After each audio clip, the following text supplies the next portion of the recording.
Hello, everybody. This is Jimmy, and you're reading with Jimmy. We're about to read one of my favorite stories by Guy de Maupassant, a short story called Rust, translated by Roger Collette. Ready? Rust. All his life, he had only one insatiable passion, hunting.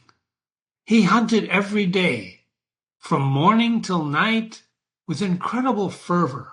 He hunted winter and summer alike, and the spring as well as the autumn, in the marshes when it was the close season for the woods and the plains. He hunted, he shot, he cruised, and he ferreted, coursed, and he ferreted. He spoke of nothing else. He dreamt of nothing else, and he was forever saying, quote, "I pity the man who doesn't like hunting." He was now in his 50s, still robust, healthy, vigorous, though bald and rather stout, and he kept his mustache cut short so that it did not cover his lips and interfere with his horn blowing. Everyone in the part of the country called him by his Christian name, Monsieur Hector. But his full name was Baron Hector Longchamp de Courtier.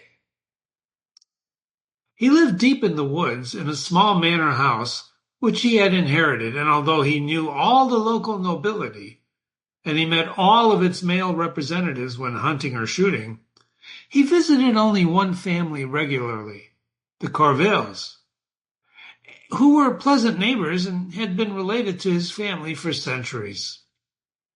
In their house, he was coddled, fussed over, spoiled, and he used to say, "If I weren't so fond of hunting, I'd like to spend all of my time here."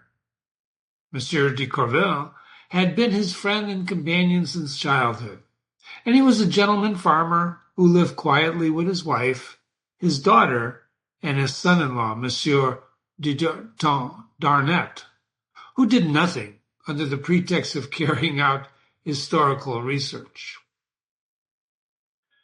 Baron de Corville often went to dinner at his friends', chiefly in order to tell them about his hunting exploits, and he had some long-drawn stories about dogs and ferrets, of which he spoke as if they were people in the public eye, whom he knew very well. He would explain their thoughts, their intentions, analyzing and explaining them. Quote, when Medor saw that the corncrake was leading him quite a dance, he said to himself, "You just wait, old chap, and we'll have a bit of fun." And then with a jerk of his head in my direction to tell me, go into the corner of the clover field, he began quartering obliquely, pushing through the clover noisily to drive the bird into the corner from which it could not escape. Everything happened as Medor had foreseen, and the corncrake suddenly found himself at the edge of the field. It could not do anything further without breaking cover. It said to itself, "Damn it, I'm caught," and it lay low. The dog Medor then stood and pointed, looking at me. I signaled to him, and he ran to it. Bing! The corncrake flew into the air, and I raised my gun. Bang! Down it came, and Medor, as he brought it to me, wagged his tail as if to say, "That went well, didn't it, Monsieur Hector?" Corville, Darnat, and the two women used to laugh uproariously at these picturesque stories into which the Baron, put all of his heart and soul. He got excited. He waved his arms about. He gesticulated his whole body, and he gave a roar of laughter whenever he came to the kill. And at the end of the story, he always said, "That was a good one, wasn't it?" As soon as the conversation turned to some other subject, Hector stopped listening and started humming hunting calls to himself. Whenever there was a pause between two sentences, one of those moments of abrupt silence which interrupt the noisy flow of words, they would suddenly hear a hunting tune, da da da da da da da da da, which the Baron was humming, puffing his cheeks out as if he were blowing his horn. He had lived for nothing but hunting and shooting, and he was growing old without realizing it or noticing it. And suddenly he had an attack of rheumatism, and he had to stay in bed for 2 months. He nearly died of boredom and vexation, and he had no housekeeper. For the old manservant did all his cooking. He got no hot poultices, no attentions, none of the other things that a sick person really needs. His gamekeeper was his nurse, and this servant, who was every bit as bored as his master, slept day and night in an armchair, while the Baron tossed and turned impatiently between the sheets. The ladies of the Corville family came to see him occasionally, and these visits were welcome periods of calm and luxury. They made his tea for him, attended to the fire, and served his lunch daintily at his bedside. And when they left, he used to murmur, "Darn it, you got to stay here all the time," which made them laugh uproariously. When he was getting better and beginning to go shooting in the marshes again, he came to dinner with his friends every evening. But he had lost all of his old verve and gaiety. He was tormented all the time by a single thought: the fear that he might have another attack before the season opened. Oh. As soon as he was taking his leave, while the women were wrapping him in a shawl and tying a scarf around his neck, and he was submitting to these attentions for the first time in his life, he murmured disconsolately, "If it starts all over again, I'm done for." So when he had left, Madame de Nantat said to her mother, "We ought to find a wife for the Baron." They all raised their hands in the air. Why hadn't they thought of that before? They spent all the rest of the evening discussing the various widows that they knew. Their choice fell on a woman of 40, who was still pretty, fairly rich, good-tempered, and in excellent health, whose name was Madame Berthe Villers. She was invited to spend a month at the chateau, and as she was bored at home, she accepted. She was gay and lively, and Monsieur de Courtellier took her fancy right away.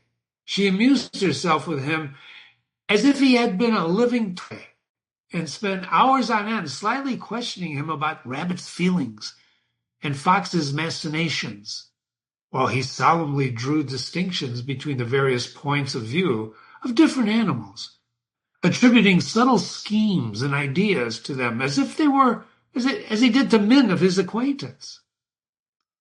The attention that she paid him delighted him, and so one evening, to show the esteem that he felt for her, he asked her to go shooting with him, something he had never done to any woman before.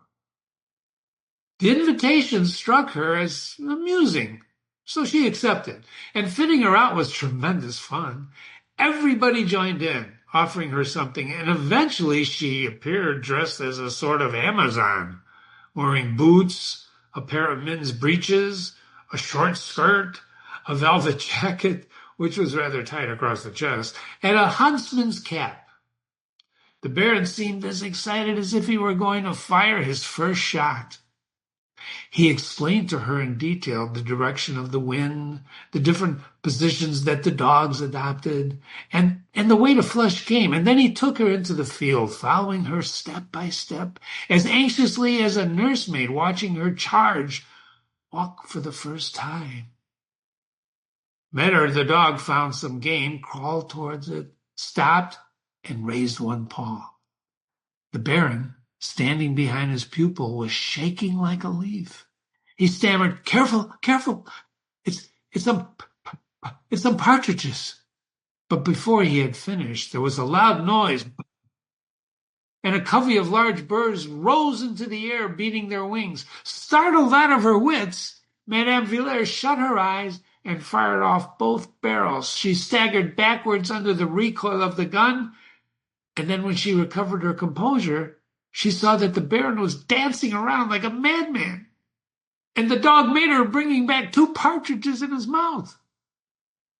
That very day, Hector fell in love with her. He used to raise his eyes to heaven, saying, "What a woman!" And he came around every evening now to talk about shooting.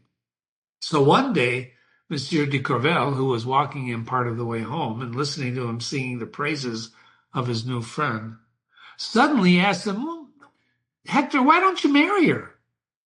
The Baron was taken by surprise. Me?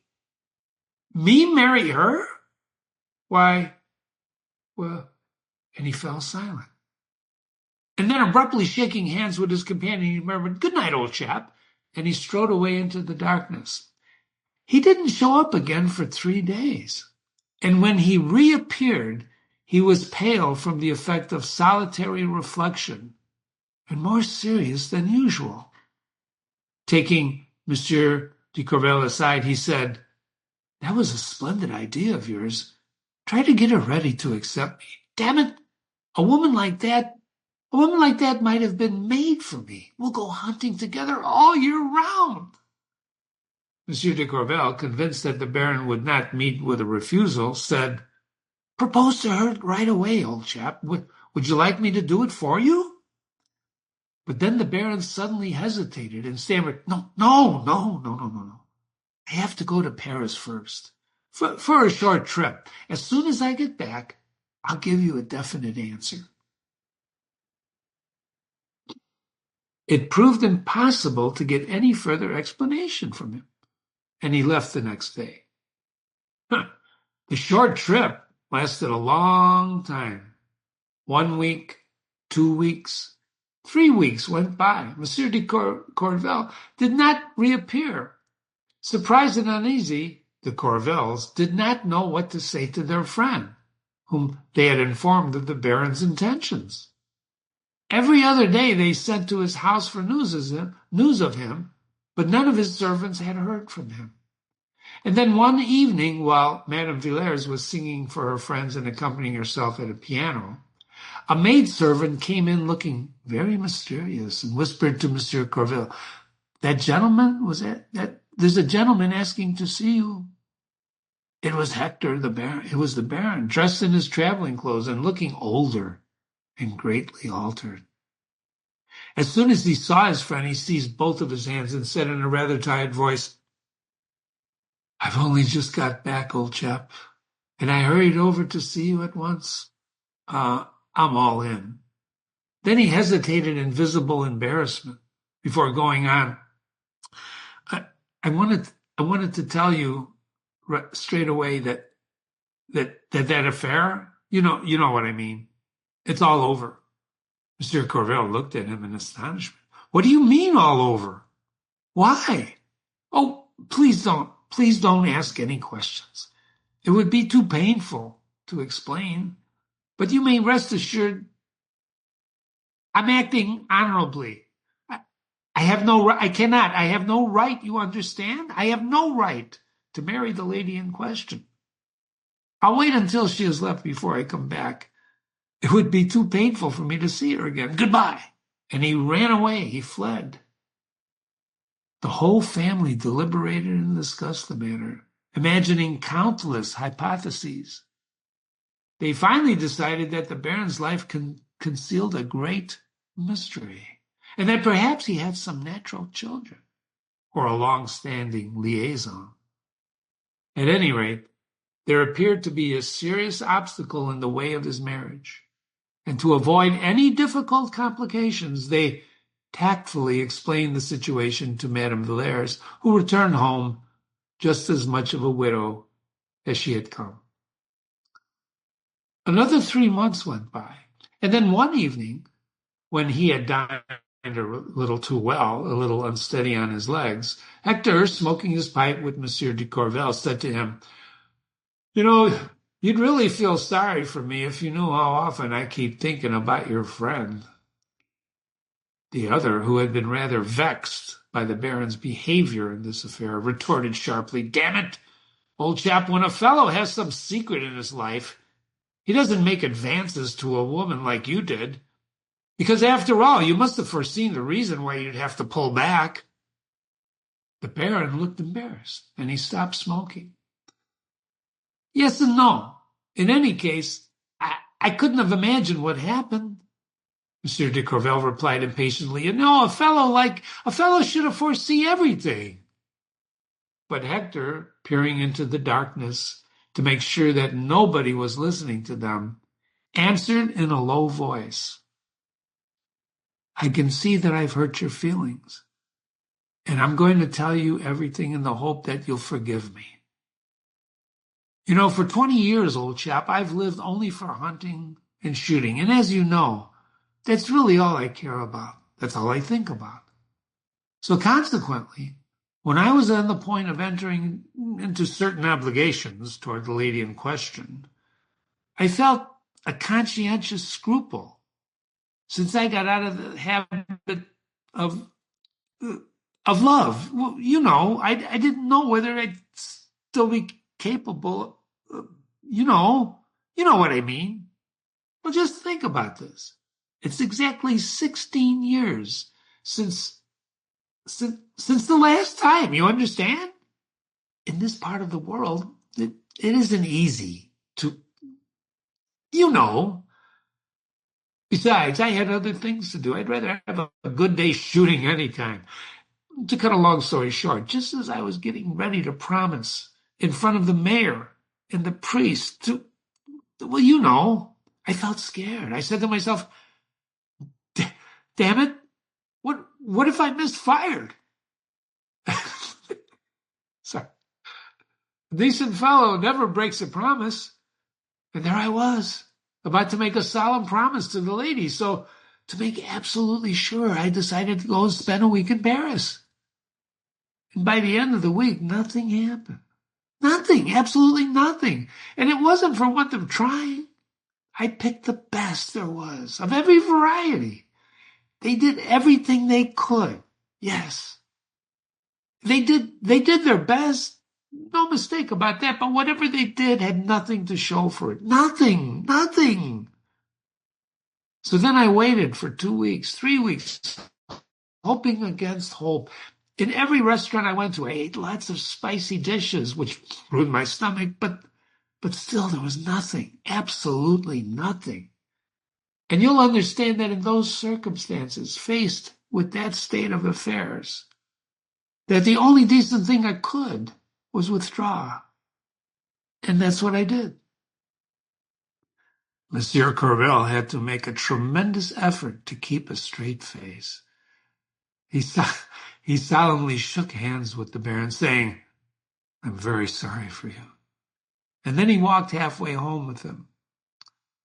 And when he got back and was alone with his wife, he told her the whole story, practically choking with merriment. But Madame de Corrode did not laugh. She listened very attentively. And when her husband had finished, she replied very seriously, The Baron's a fool, dear. He was scared, that's all. I'm going to write to Bertha and ask her to come back here as soon as possible. And when Monsieur de Corrode referred to the lengthy and futile efforts that their friend had made, she retorted, Nonsense! When a man is in love with his wife, well, that sort of thing always comes back. And Monsieur de Corrode made no reply, feeling a little bit embarrassed himself.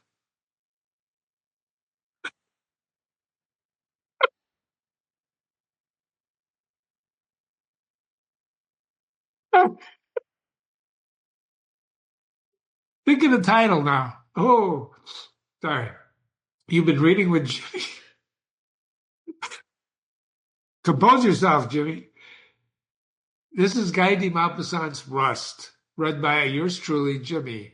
You can watch other videos that I read with you, other Guy de Maupassant classics, other classics. This is the website for classics.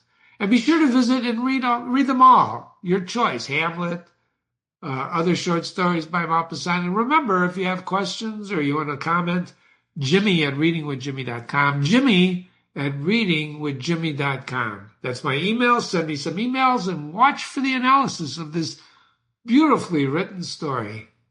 Third-person narrator, by the way. Remember, practice makes perfect. Don't get rusty. Sorry. Have a good day.